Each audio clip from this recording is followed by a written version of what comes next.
যেসব পুলিশ সদস্য এখনও কাজে যোগ দেননি তারা অপরাধী। শিগগির তাদের আইনের আওতায় আনা হবে বলে জানিয়েছেন স্বরাষ্ট্র উপদেষ্টা অবসরপ্রাপ্ত লেফটেন্যান্ট জেনারেল মোহাম্মদ জাহাঙ্গীর আলম চৌধুরী। সকালে সচিবালয়ে স্বরাষ্ট্র মন্ত্রণালয়ের সভাকক্ষে আইনশৃঙ্খলা কমিটির সভা শেষে সাংবাদিকদের প্রশ্নের জবাবে তিনি এ কথা জানান।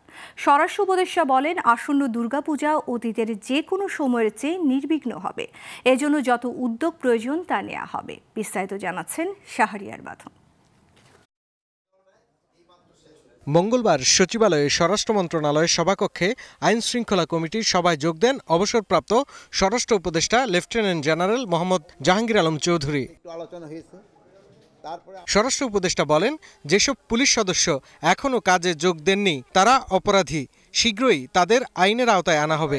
যারা যোগদান করে নাই তাদের আইনের আওতায় আনতে হবে। তারা আমাদের কাছে এখন কি বলে, আর তারা আমরা পুলিশ বলবো না, তারা আমাদের কাছে এখন ক্রিমিনাল হিসেবে গণ্য হবে। তিনি বলেন, আসন্ন দুর্গাপূজা অতীতের যে কোনো সময়ের চেয়ে নির্বিঘ্ন হবে।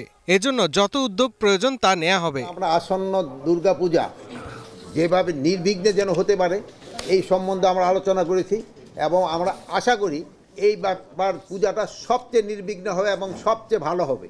এ সময় শ্রম ও কর্মসংস্থান উপদেষ্টা আসিফ মাহমুদ সজীব ভূঁইয়া বলেন, গুজবকে কেন্দ্র করে সোমবার আশুলিয়াতে শ্রমিকদের মধ্যে অনুপ্রবেশ ঘটিয়ে এই ঘটনা সৃষ্টি করেছে।